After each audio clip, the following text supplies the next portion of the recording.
Welcome back to How Did They Play, the podcast that features all the nostalgic Premier League players from early 2000s, mid 2000s and late 2000s. We're covering them all.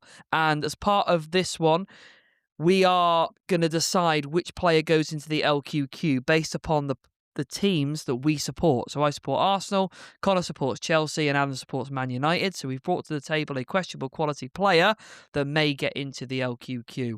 Now, I'm going to go first. So I've got Arsenal, and I could have picked some absolute dross that played for Arsenal. But the player that I've gone for wore the number 29, and questionable quality. I got him on the back of my yellow shirt from the mid-2000s. His name was Marouane Chamakh. Mohawk man. The Mohawk himself. The fact that you got him on the back of your shirt is questionable. It's crime in itself. Yeah, it's questionable to begin with, to be fair. That is horrendous. Well, he was really bad for Arsenal. And I know, Con, you said about in a previous episode that you were potentially going to look at including him in the LQQ, but what did you actually find? Yeah, so I very nearly picked him in episode 1 when I had Crystal Palace. And actually, as I looked into his time at Crystal Palace, yeah, he was pretty bad. And I'm sure you'll come on to how poor he was. But Crystal Palace fans actually really liked him because they really appreciated his work rate. He worked hard for him, apparently. But I don't remember, watching that when I watched him play. But big 6'2", absolute lump up front. He played under Tony Pulis during his time at Palace. And because he was that bad, he was one of them, like, you forget about him once they leave Arsenal. And there's not many players, and I remember this as a quote a few years ago, there's not many players that leave Arsenal and have a good career afterwards. There's not many. They might have 1 season or 2 seasons, but they never go on to have a very good career. It was only really, I can remember recent memory of Thierry Henry, who you would say didn't have the same career, but went and won things. Robin van Persie, but again, only had 1 or 2 seasons, and then after that, completely went off the face of the earth. There's not many players that have left us and done amazingly well. Cesc Fabregas, Ashley Cole. There's not many others. So when you're Sanchez comes to mind for me. What, that did nothing? Yeah, he went to United, didn't he? He was supposed to be, Man United were meant to be getting the better of the deal when obviously the swap deal happened between him and Mkhitaryan. And he just was not the same player. No. He was even a Barcelona, Arsenal, obviously. You could argue Mesut Ozil as well. Obviously, he left Arsenal, on not great terms, I suppose, with having his contract no, not at all. terminated. But you think he's still played after Arsenal, and he's done absolutely nothing. Yeah, so not many players did after that time. So for him, he was not even playing at that point. He was on the bench a lot, and sometimes he wasn't even chosen in the 11. But he went to Palace after Arsenal, and he gets 7 goals and 60 league appearances for Palace under Tony Pulis. You can imagine just used as a big lump up front. He scored some okay goals for him. I was watching the highlights back earlier. He scored a few good goals. And I didn't realise after that he went to Cardiff and only played twice for Cardiff and scored 0 goals and then actually retired in 2016. I'm not sure how old he was at that point, but he must have been quite young. I think he's about 32 at that point, so that's quite early, really. And not really a lot of injuries. Maybe he was injured at Cardiff, which, but he probably just depressed at his career and the way that it ended because it started out really well. He came through Bordeaux's academy. He was French, but he was born to Moroccan parents, so that's why he ended up representing Morocco at international level. So he made 65 appearances for them and scored 18 goals. He played in 3 AFCONs, including the 2004 side that finished runners-up, and he also captained the national side in 2010. But the way to describe him, he's just a big target man. And he had strong aerial ability. A lot of his goals that he scored throughout his career, he's got real strong leaps, good strong headers. When I was doing my research on him, some of the people have said about excellent link-up play, but I disagree with watching him for Arsenal. I don't think he did. He didn't really hold up the ball well at all, I didn't think. A target man is known for holding up the ball well, strong headers, but I don't think Marouane Chamakh really fit that bill. When Arsenal signed him, he had technical ability that was very, very questionable. And the fact that Arsenal signed him, there was a lot of questions at the time about, well, how does he fit the mould of an Arsenal player or the idea of an Arsenal player? At Arsenal, he joined on a free from Bordeaux, who he is actually 11th top goal scorer in Bordeaux's history. He won the Ligue 1 in 2008-2009. He won 2 Coupe de Ligue finals in 2007 and 2009. So he was a really good player for him. 230 league appearances and 56 goals. A really good player for him. There's another player that we signed from the French league around that time as well, up front, who did a lot better than him in Olivier Giroud. Did a lot better than him. But him coming from Bordeaux, a lot of league appearances, a lot of goals, and you can imagine that Arsene Wenger at the time really liked the look of him. And then we got him on a free. So I actually thought, way back in 2010, I thought we bought him for a significant fee. I think that's why I got him on the back of my shirt, because he was a brand new player, and I wanted, at that time, players on the back of my shirt. I'd have looked to him to buy, and I didn't realise that he'd come on a free. So I've just seen there that I think Arsenal had bid for him the year before, and it was turned down. There was a £7 million fee or €7 million fee that had been offered, and it had been rejected. And later then that summer, he apparently rejected a move to West Ham, which was apparently worth £18 million. God, you wouldn't have got that return on that.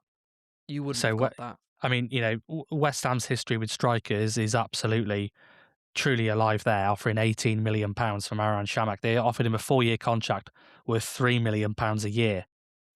So if he saw that 4-year contract out, that transfer becomes 30 million quid with the 18 million they were going to pay for him, plus the 12 million he'd then have got in a contract. But he rejected it, and he said that he was going to stay committed to Bordeaux, saw out his contract, and then went on the free to Arsenal.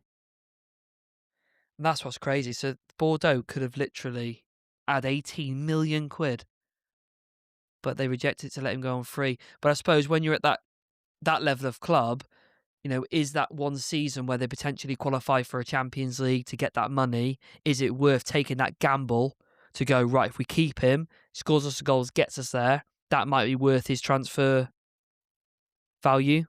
Well, I think the club accepted it. I think it was Chamakh himself that turned it down and said, I'm going to see out my contract with Bordeaux.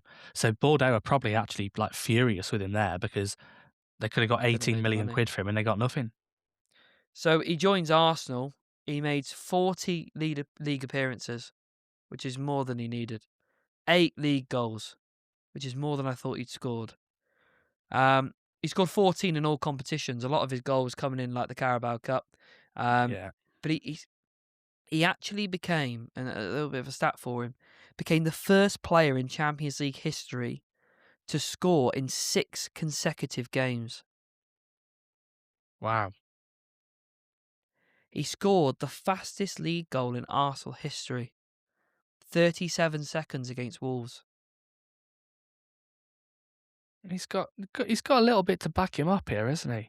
Yeah, and he's famous for scoring twice in the 7-5 comeback against Reading. But Robin van Persie. So Robin van Persie, right? And this is I'm not going down the Robin van Persie route because he's honestly a Judas. But I'm not going down that route. Great player, mate. Great player. I'm not going down that route because Robin, when Chamakh was signed, Robin was in and out. He could never stay fit. He was always on the treatment table. The year he signs, Robin actually starts getting good. He then becomes more consistent with his goal scoring.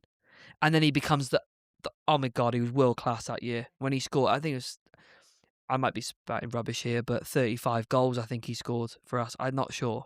But Robin van Persie was preferred to him up top. And with Arsenal only playing one striker, he was not getting in with the goals that he was scoring. Robin van Persie, he was not getting over him. And then Bentner was obviously played on the left. So he's actually played like a left midfielder. And then when Robin van Persie wasn't playing, often Bentner would then go up to lead the line. So he never really embraced the role of coming on as a substitute to then impact the game. He would never really score. If he was going to start, he would then probably might score, but his lack of quality, his ability to hold up the ball was shocking. He let people bully him. He was really skinny. He wasn't really built for the Premier League. His hairline was shockingly bad, and it just completely detailed over time. And you can't see me, but eventually we're going to go to video, and you'll see my hairline, so I can't speak. But I'm saying nothing. Yeah, and me. It is shocking. Like, I'm kind of admitting that I'm going, and it's receding that bad that the wing backs are offside. But he's literally got it's like gelled over, Annie, stuck up at the front. But that's the worst thing. When I was a kid, I tried to do that haircut. The swipe across and the stick up at the back, I tried it. The shockwave gel, horrific. Adam's got a few photos of me, which is just shocking, some of them. You'll have to see him eventually, mate. Some of his hairdos back in school they're bad. And I had some bad ones, to be fair, but Liam's, his would change every week and his were bad. But I was copying Marouane Chamakh. Yeah, terrible. But if you want to, speak about one game that encapsulates his time at Arsenal.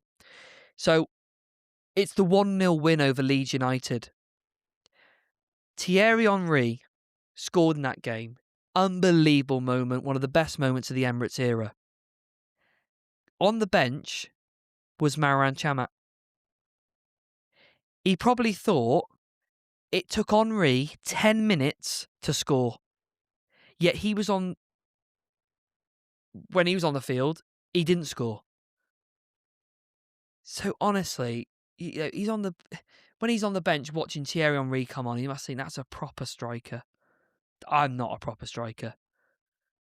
Went on loan to West Ham after that for 3 appearances, 0 goals, then to Palace, then to Cardiff, and then ended up retiring. He is the definition of questionable quality. Arsenal were doing well at that particular period with Robin van Persie, especially leading the line. And you think about Robin van Persie, he's not even in the same breath as Robin. He's not in the same breath as any of these players. Just a poor player.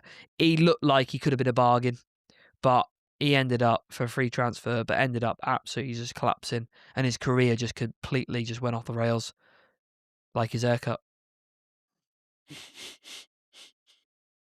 That is true, to be fair. Just going back to his time at Palace, and from some of the research I did, like a game against Everton, he was given a standing ovation by the Palace fans because of his work rate and his attitude. He then scored a goal in a 2-1 away defeat at Chelsea, which was his 3rd goal in 3 matches, and again received a standing ovation for working his socks off when he was replaced in the 88th minute. Palace fans have fairly good things to say about him. He was signed for Palace by the one and only Ian Holloway. So if you're signing for Ian Holloway, you are going to be expected to work hard. And that clearly he did, and the fans quite liked him. But when you praise players because they work hard, that does often tell you they lack serious quality. That's what I'm thinking, mate. Like, there's so many players at the minute, so many strikers at the minute, and you haven't got these conversations with these big-time strikers. Just because you run a bit, there's so many at the minute. Just because you honestly, run. Get yourself down to the Crowd Meadow on a Saturday afternoon, and you will watch George Lloyd run around like a Duracell bunny. Has he got any quality? No, very little. Very, very little. But Marouane is just this, he's a lanky fella. Like, yeah, he might work hard and might throw himself around a bit, but his lack of quality. The one goal, mate, I just thinking off the top of my head now, it's the Champions League, I think it was. The ball somehow gets flicked over the top, so he's a bit like starstruck, the fact that he's so far. It looks like offside, but he's probably offside in the modern game. But he looks that far offside anyway. No one's around him, mate. The goal, it's only the goalkeeper to beat. He scores the goal. The way the ball goes in, he kicks it at the bloody goalkeeper, who's right in front of him. He's literally got all the goal to aim at. He could put any corner, hit it at the goalie, and it just trickles in. You just got no composure, no sense of the occasion and where you are and finishing with quality. Just a poor player. Poor player. Some great headers. But apart from that, shocking. I think a point I want to make on Marouane Chamakh, just for the people listening that still can't understand how much of an absolute donkey he was. Just imagine you're playing, an 11-a-side Sunday league game, or you're playing, just down the park with your mates. You're playing against some people that you don't know. You see this player, he's got high top boots on, he's got his low cut socks, he's got his hair done, he smells good, he's got like the really good accent and stuff like that, being French. And then you pass him the ball, and he's got a absolute Timberland first touch. Absolutely. That encapsulates Marouane Chamakh. You'd think he's an absolute baller just by the way he looks, the product he's got in his hair, his fancy boots, his Oh, he fancy thought socks. it as well. He thought it. And he thought he was the reincarnation of Thierry Henry, and he was absolutely garbage. But Yeah, it if was you can shocking. get that mental picture in your head, that is Marouane Chamakh to a T. Yeah, when I was doing the research into him, it's quite positive. But that's what's annoying me, is I think, like, he was shocking. Shockingly bad. And I don't care if you were good to Palace. For Arsenal, questionable quality. And for Palace, he wasn't exactly putting up trees. Mateta's a proper forward. He's a proper Palace forward. And for me, Marouane Chamakh is nowhere near any quality whatsoever. So that's Marouane Chamakh for me. Who would like to go next? I'll go next if you want. I'll get it off my chest because I know that Con will have someone that no one's ever heard of before. So let's try and keep it on the train where Yes. people might understand the players that we're talking about. Now, obviously, myself being a Manchester United fan, we don't like to talk about it very often, but a bit like Arsenal, we have signed some absolute dross over the years. And the player that I've gone for is probably like the most well-known absolute car crash player that Man United have signed in recent history, shall I say. So I have picked to go into the LQQ, Bebe. Oh, Bebe. terrible. Now, a little bit of backstory on Bebe, just for, because obviously Liam and Con, they'll know who Bebe is just by me saying his name. And obviously, unfortunately, being a Man United fan, I also know who he is as well. But let me just get up his Premier League stats, shall we say. So, like I say, he was signed for Man United. At the time he was signed in 2010. I think we just come off maybe not winning the league 'cause I'm pretty certain Chelsea won it in 2009, but I could be wrong on that. However, we were fighting for league titles, we were Man United of the past, unfortunately. And, we were in a title race pretty much every year from the mid-2000s to 2013 before Sir Alex Ferguson left. So Manchester United brought Bebe without him playing a single game for his previous club. Yeah, try and say that. So I'm going to go for Vitoria Guimarães. I'm going to say that's the club name I'm thinking that it is. I don't know if I've butchered that. I probably have. But in 2010 for Vitoria Guimarães, he didn't play a single time. And then he was only there for weeks, I think. I mean, yeah, only weeks at the It club. says So here he scored 5 goals in 6 friendlies. yeah, I mean, we're probably signing him off friendly like vibes. Basically, he never actually played a league game for them. So, like I say, he was there for a couple of weeks. So he literally must have signed from there, from Estrella. I'm going to go with that, to there, and then a couple of weeks later we brought him. We It signed. says here only 5 weeks after he signed for Victoria did he then go and sign for Man United for Yeah, 7.4 million. yeah, And yeah. Fergie admitted he never had watched him play. Nope. Never saw him play. So we literally signed him off like scouts alone, pretty It was much. it was his assistant manager Carlos Queiroz that Yeah, recommended him to buy him. Ferguson only met him the day before the transfer went through. yeah. So like Fergie had basically nothing to do with it. He trusted his number two, and it turns out he's probably one of the worst signings in Man United's history. So that's what you get from that. He only actually played twice for Manchester United in the Premier League. Um, in shock Yet news, so didn't. rememberable. Is that Yeah, rememberable because he was so bad, or is it memorable because he only made Gotta 2 be. appearances? Or well, It's gotta be 'cause this he was is. so bad. It's yeah. got to be because he was so bad. Because genuinely, before I did my research on Bebe, because I tried to forget him as much as possible, being a Man United fan, I genuinely thought, because of how much people talk about him being so crap, I thought he played more times in the Premier Well, League for that's Man it. United. That's it. That's what I would have said as well. He played more times than that. But Yeah, but no, only made 2 appearances in the league. Granted, he did make a lot of probably like League Cup appearances and Champions League appearances. Obviously, I'd imagine group stage sort of time. But the fact that he was so rememberable, and like you look on any website about like really bad Man United players, he is top 3 on like the worst signings ever for Man United. Doesn't matter what website you go on, he is top 3 worst. He scored a goal for United in the Champions League, He did. He scored 1 goal. which is mental. To only make Yeah. 2 Premier League appearances but scored on his Champions League debut for Man United is crazy. Yeah, don't ask me what the goal was because I haven't got a clue. I haven't got a clue. Can't even remember him. But I can't actually remember. I mean, it's obviously we're talking years ago now, but I can't actually remember him playing for Manchester United. But I'm still stunned over the fact that we brought him without Sir Alex Ferguson even seeing him play, which is just crazy to me. So, like I say, he only played twice in the Premier League for Manchester United. Um, After them 2 appearances, he did have a loan spells at Besiktas, where he played 4 times, didn't score a goal. He was on loan at Rio Ave, where he played 17 times, scoring 1 goal. And then he was on loan at, I don't want to butcher this, Pacos de Ferreira, where he played 27 times and scored 12 goals, which for Man United somehow managing to sell him permanently was unbelievable. Because in 2014, Benfica actually brought him. He made 1 appearance for Benfica. He didn't score a goal.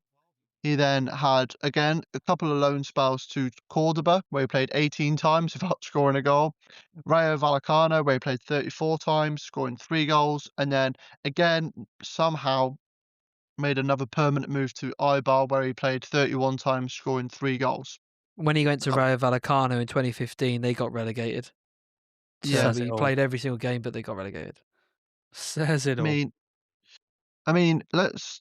And now I've gone over a bit of his stats, so you can understand that he played a lot of times for, you know, established Spanish league sides, especially, and obviously had this permanent move to Benfica.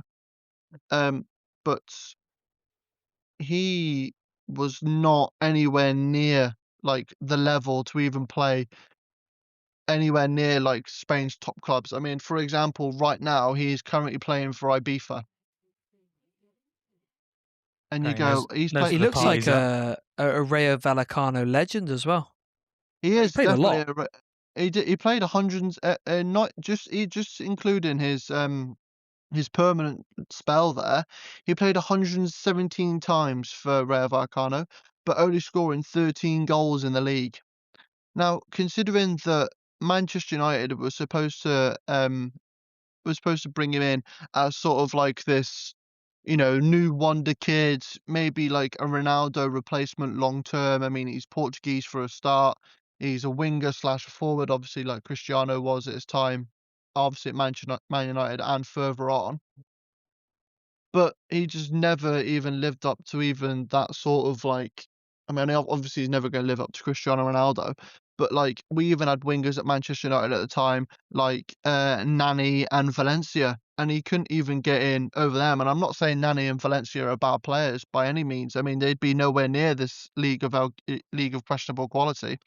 But the fact that he was supposed to be brought in as like this young up and coming star and to only play twice for Manchester United in the league and then basically be a Spanish league journeyman for the rest of his career, barring a short spell at Benfica. I mean, he's played for Cordoba, Rayo Vallecano, Eibar, Rayo Vallecano again, Zaragoza, Racing, Ferrol, and then obviously is still currently playing football for Ibiza, where he's played 30 times and scored 8 goals. But So apart from the Rayo Vallecano, he's never really had anything no, but sustainable. he's never been anywhere near there. But he was meant to be quite a physical winger, quite strong, quite quick. He was meant to be really 6'3" good. as a winger. Yeah, really good at dribbling. 6'3". really good at dribbling, really good at you know, keeping the ball at his feet and stuff like that. So, reasons why clubs were looking into him. Um, but yeah, I mean, and talk about completely missing the boat on a Manchester United winger slash forwards that you think at the time Man United were trying to bring in like the best of the best players, even the younger ones that were around at the time. You think you bring in them in, you think Why you're going didn't to be they able to. sign him and then put him back to Victoria? Why don't they just do that? I So actually, really they don't know. sign him and then just go, right, go back on loan now to go to Victoria. So we still got you on the books. Go and get some playing time before I you get that expectation. I don't get that. I don't get it. I I really don't understand it either. And you think a lot of the time, like Man United, especially around that time, they wouldn't have like he wouldn't have needed to be there. Do you know what I'm trying to say? Even just mentioning the right wingers that we had at the time, we had Nani and Valencia. I mean, even if injuries were had to happen to them two, you would have been able to put. I mean, Park Ji-sung played out on the right hand side a couple of times for United. You would have thought that there would have been enough cover there for, like you say, Liam, for him to go back to Victoria to go and get some game time. But the fact that Manchester United basically, without Sir Alex Ferguson ever seeing him play, goes, yeah, okay, we'll just keep him and then we'll see how good he is. I think it's crazy. You think at that time as well, like director of football roles weren't overly big in football at that time. So, managers were managers. They had the say over signings. So for him to take that recommendation from Carlos Queiroz and not question it or look further into it, to sign him 5 weeks after he's just signed for a club and to pay about £7.5 million for him is absolutely crazy. I've just read that apparently he wasn't sent out on loan because they wanted him to work with the first team squad to prove his worth and so that he could learn English. I just think it doesn't Benfica make any sense. must have Yeah. rated him from his Pacos time. So if he's gone to Pacos, he's played for Rio Ave as well.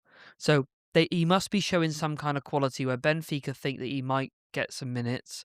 He doesn't, but he's probably just your lower end La Liga, Segunda Division type player as a standard. But I believe that he could have had potentially a good career if they'd have managed it right. And I think if he was playing now, he would have a better opportunity to play, I think.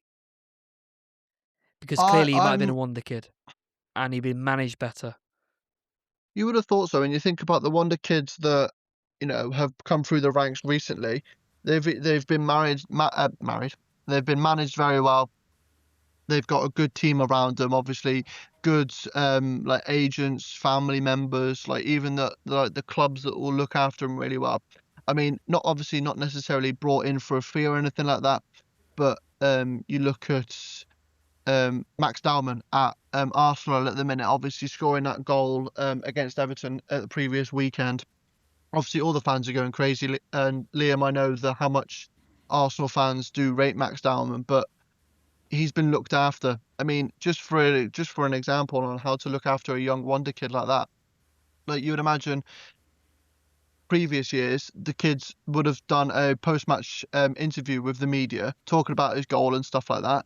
But like he was taken completely out of the limelight by that because obviously Arteta and the club understands the sort of pressure that can build on a kid.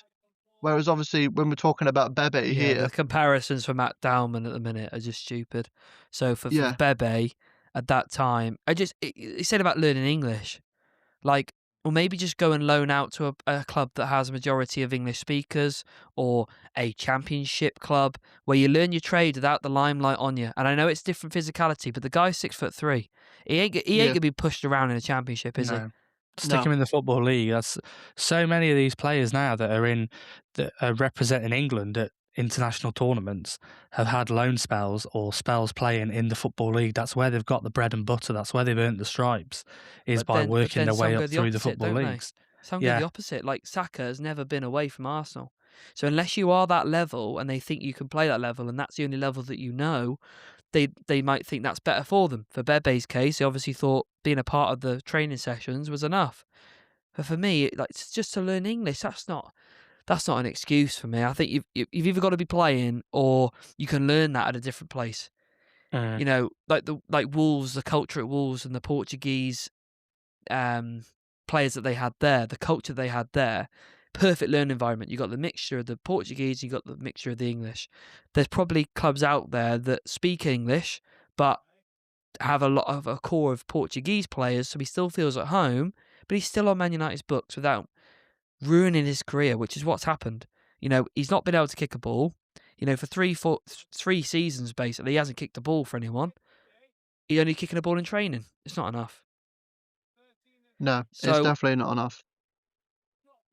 okay, so let's move on to Connor's pick then. So we've got Bebe and we've got Marouane, Chamakh, two very different players, different careers. So Connor, hit us with your Chelsea pick. Well, I've gone with a very, very different player to either of those two because I've gone with a defender. Yay! And there's so many names I could have pulled out, and we'd spoken about a number of players that we really, really could have delved into. I've gone for a player who, when I say his name, you will go, oh my God, 100% LQQ. But when I talk through his career, he probably is actually too good to go into the LQQ. Because this player in his career won 5 league titles and 2 Champions Leagues. I've gone with Paulo Ferreira. Oh. I mean, straight off the bat, Oh. when I remember that is out of all the rogue shouts that you've given us, Con, over the previous weeks. Like, I remember Paulo Ferreira playing for Chelsea, especially in the mid 08, 09, that sort of era, maybe 2010. Yeah. And I thought he was all right. I thought he was okay. I thought he was a good right back for Chelsea. Bearing in mind, obviously, I know the defensive side of the game was done by obviously your John Terrys of the world and your Ashley Coles of the world, especially in that team. But at the right, until Ivanovic came in, I thought he was okay. He was one of those that really is a bit of a steady Eddie. Like, he wouldn't ever give you any glimpse of any quality at all, but he wouldn't really look out of place too much either.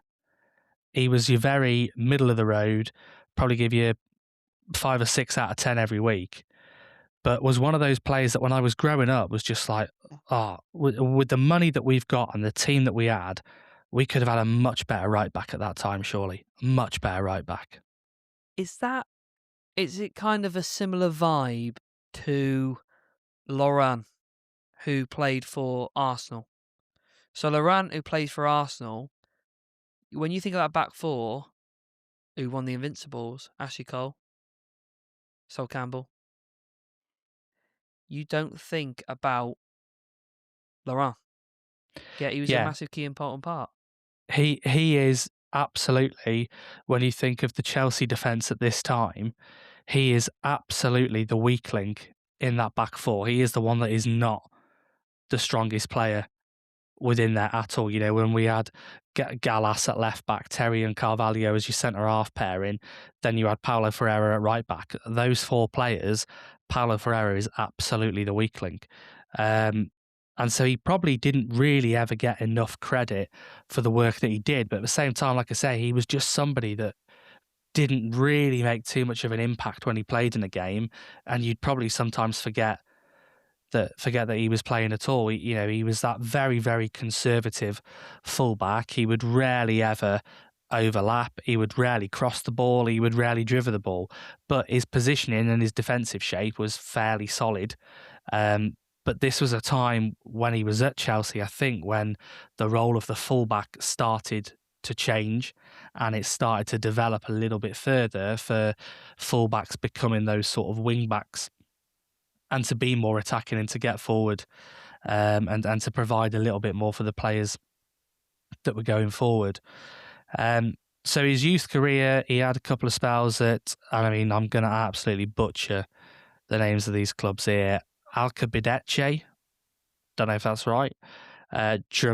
Dramatico Casque, and then he broke through into senior football with Estoril. Wasn't really considered too much of a standout talent early on, and was known for being quite reliable but not having any flair at all. When he broke into the senior team, 3 years there, 36 league appearances, would sometimes fill in other places other than right back, so he'd sometimes slot in at left back, on the odd occasion go in at centre half, so started to become really a bit of a utility man while he was there. And he then moved on to Vitória Setúbal. He spent a couple of years there, 67 league appearances and 2 goals, was a consistent starter for the club then, and then caught the eye of scouts at Porto because of his discipline and his tactical obedience. So he was signed by Porto. Signed by Jose, wasn't he? Yeah, big part of Mourinho's rebuild at the club. And he became a really integral part of the Porto side that won the treble in the 2002-2003 season. No way. He started the UEFA Cup final win against Celtic in Seville, which they won 3-2. He started the 1-0 win against União de Liera in the Taça de Portugal. And also they won the league that year as well. And he then was in the starting lineup when they won the Champions League in the 2003-2004 season, when they won the final against Monaco. So it was a real, like a proper, we talk about Barclays man. He was a Jose man. Jose man, yeah. Mourinho absolutely loved him, and he said that he was trustworthy, which, as we've mentioned earlier on this podcast, is probably a compliment, but also maybe a bit of a backhanded compliment as well. He said he's described here a player who will never be player of the match, but will always score 7 out of 10. Yeah. In his time at Porto, he only missed 2 league games over the 2-year stint that he was there. So he was always available and always called upon by Mourinho. So moved to Chelsea in 2004 when Mourinho got the job. We paid 20 million euros for him. So I think it's about 13.2 million, which in 2004 is fairly decent money, but on a right back. Not for Chelsea, mate. Well, yeah. But I mean, to spend you that were buying on a ice cream vans for that. Well, we like to spend the money where possible. Hey, don't talk about Ida Johnson. Don't talk about Ida Johnson like that just because of his hair color. Ice cream. So yeah, he signed for Chelsea 2004, and in his time there, he was there till 2013 when he retired. He won 3 Premier League titles. He won a Champions League, and he won multiple domestic cups. Mourinho again called him a player I can trust. He won't win you games, but he won't lose you games either. And he started for a good couple of years, like you say, until we brought in Ivanovic. He was nailed on pretty much to be in the right back spot. He did, as he went on a little bit further at times, got replaced. Sometimes Jeremy would fill in at right back. Khalid Boularouz came in but couldn't nail down a first team spot. Michael Essien was sometimes deployed at right back as well. But Ferreira spent some time playing at left back as well. Again, his versatility was something that was obviously well liked about him. Fans would often joke he is the most reliable 6 out of 10 in Premier League history. And then that he does drop off massively, doesn't he? Oh, hugely. His numbers, when Ivanovic comes in sort of 2008, I think Ivanovic came in. He barely got a look in then. He was very much a squad player then. He was often described as the 12th to 18th man. He'd be sat on the bench, but to stay at the club for 9 years, if even when you're not playing regularly, it's reported that's down to his professionalism and his versatility. You could stick him anywhere. Decent money's on, yeah. And he'd try and do a job for you. He scored 2 goals for Chelsea in his career. One was in the FA Cup. It was the 3-1 win over Colchester in the 5th round of the FA Cup in 2006. And the other was in December 2009. He scored an equaliser in the quarter-final of the League Cup against Blackburn Rovers. It was Paulo Ferreira that fractured Wayne Rooney's metatarsal and jeopardised his chances of going to the World Cup in 2006. That nearly stopped him going. And obviously he did then go and then got sent off against Portugal. So over the 9 years he was at Chelsea, 217 appearances across all competitions. Just a very sort of steady, middle of the road player. You know, he was a signing that offered zero attacking output. And as I say, that this is the time fullbacks were starting to evolve. They were starting to want more going forward from them, and he wasn't able to offer that. He was a squad player who rarely influenced games, but lasted 9 years at a club who were at the 2004 to 2013. Chelsea were at the top of the game. You know, we were fighting on all fronts, and he Yeah. just, like you say, disappeared into being that squad player. He was the archetype of a Mourinho soldier. He was disciplined, he was predictable, but he was very limited in terms of the quality that he could actually offer. But he was respected, but he wasn't exciting. You wouldn't think, oh, Paulo Ferreira's starting today, he's going to make a difference. Can't we just see him flying down the right-hand side and whipping a ball in? He wouldn't do that. That wasn't him. Since he's retired, he did work for Chelsea for a while as an ambassador and as an assistant loan player technical coach. But in the last couple of years, he's gone on to work closely with Paulo Fonseca at the clubs that he's worked at. So he was his assistant manager at Lille, followed him then to AC Milan, and has followed him again and is currently the assistant manager at Lyon. You can imagine him managing in the Portuguese league, can't you, in a few years? Oh, definitely. Yeah. But that is Paulo Ferreira. Okay, so we've got 3 players potentially going into the LQQ. We've got Bebe, Paulo Ferreira, and Chamakh. Who is going into the LQQ for season 1? Now, just listening to obviously the 3 players that we've put into the league. For once, Con, I actually think the player that you've brought forward is arguably too good to go in the LQQ I think so. because, I mean, you mentioned it briefly there. He is your quintessential Jose Mourinho signing, and you think obviously he brought him in when he brought Ricardo Carvalho in from that Porto Champions League winning side, and you think he was a player that you could trust. He was Portuguese, he was solid, he would give you, like you say, a 6 or 7 out of 10 every week. Wasn't tearing it up, wasn't lighting the world on fire, he was never the best right back in the Premier League. But I think just for that early 2005, 2006 Chelsea side who Colin, correct me if I was wrong, won the league once, maybe twice in that time. Back to back. He joined the club and won back-to-back titles, 04, 05 and 05, 06. Yeah, and I think obviously a lot of that was, I mean, obviously everyone knows about the famous Chelsea defence and stuff like that, only conceding 13 goals all year. I think that because obviously he was a part of that early stages of Mourinho in the Premier League, regardless of how many times he played for Chelsea, I just think just the fact that he came into the league that he doesn't know and won back-to-back Premier Leagues playing very regularly at right back.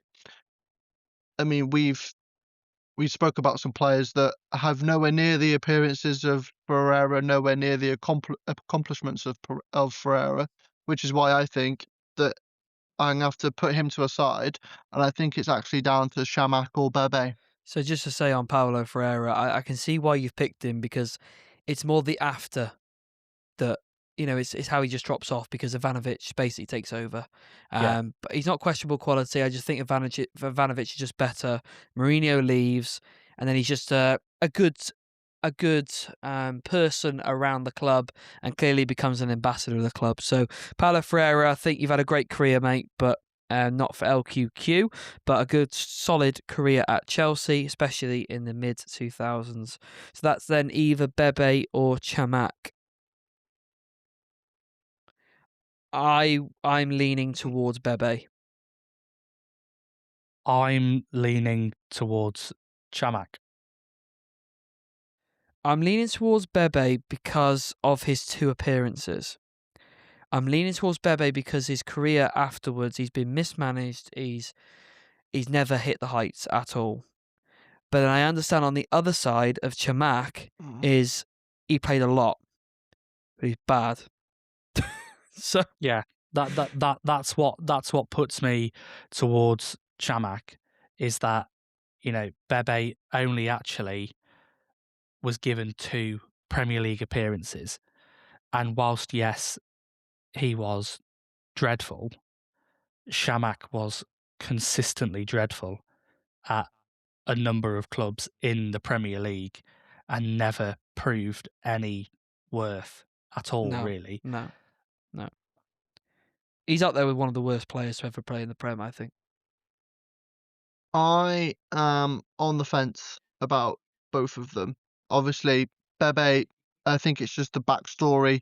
It's the fact that Sir Alex Ferguson brought him in without seeing him play. It's the fact that Man United spent £7.4 million, which even then it's not cheap for an unknown player. And the fact that he only managed to play 2 times in the Premier League, yes, made some appearances in the League Cup and the Champions League.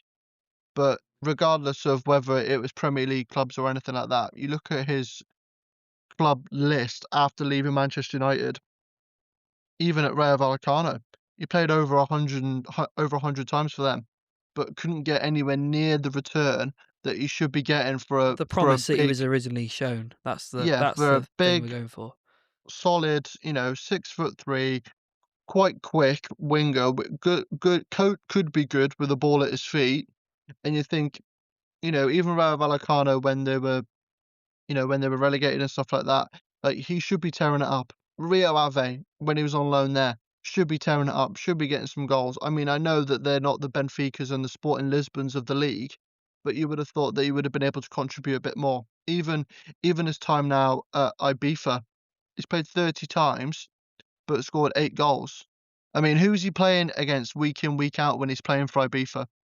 I mean, the guy was signed for Manchester United. He was signed by Benfica. He was signed by all these teams, and people paid money for him. He's played for Eibar for a bunch of games. And how has he managed to fall off so bad where he is still currently playing football, but playing football for Ibiza against centre halves who, like, us three could be playing centre half against him. I don't know about you. I'd argue I'd be better than both of you at centre half. But do you understand what I'm trying to say? He's not tearing it up, is he? He should be, No.